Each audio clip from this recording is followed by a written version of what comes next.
Most of us rely on them to take care of houses and families, our houses and families, that is. But they have few rights, very little freedom, and are frequently abused. This is the plight of some domestic workers. To discuss this, I'm joined by Kelebogile Khunou. She is from the Socio-Economic Rights Institute. Mr. Khunou, thank you very much for joining us. Firstly, what prompted the compilation of this report?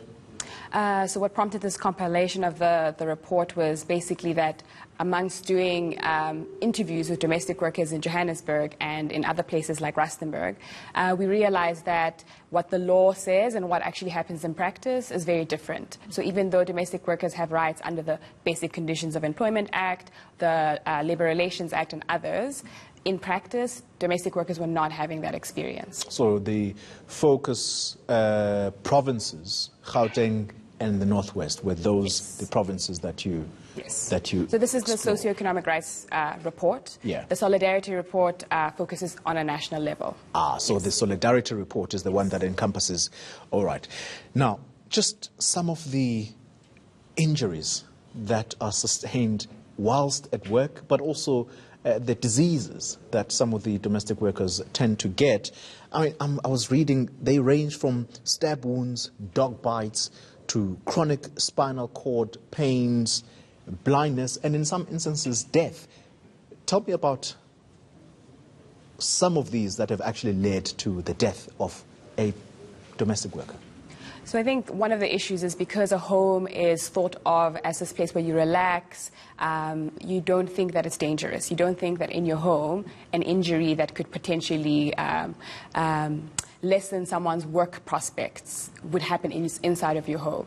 And so it's not commonly understood that a domestic worker whose workplace is your home can experience injuries. And so in the Masanga case that we're speaking about, Maria Masanga was a domestic worker working in Pretoria, and she fell into her employer's pool. She had been working there for 22 years. She fell into an employer's pool and then drowned.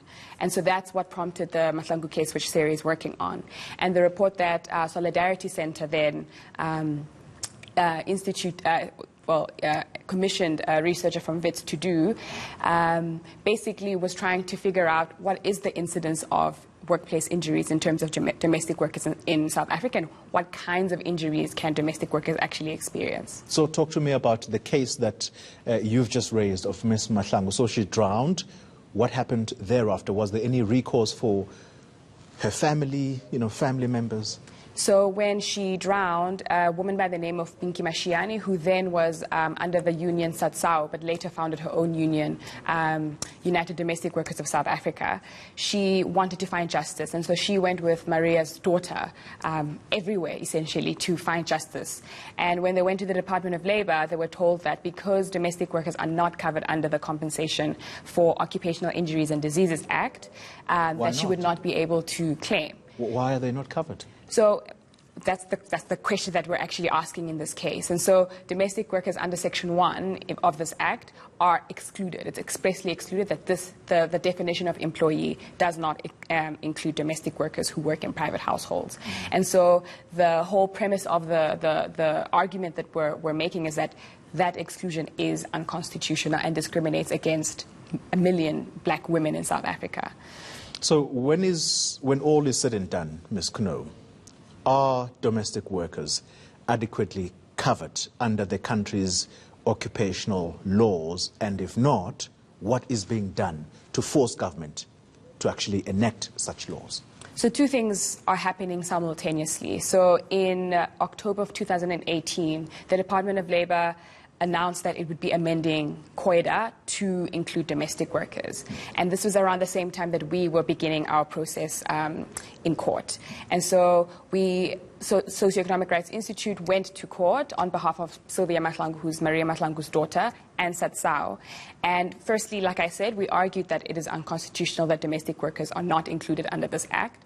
But also the second part of our argument was that because it's unconstitutional, domestic workers who have experienced injuries or the families of domestic workers who've died, such as Sylvia Masanga's case, should be able to be compensated for a death that happened even before the amendment of the act.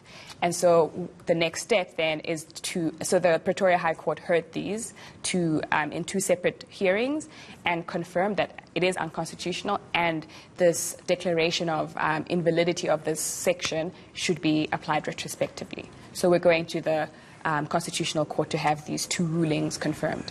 All right. At least there's some justice in the end that will be gotten for these workers. All right. Thank you very much for making the time to come speak to us.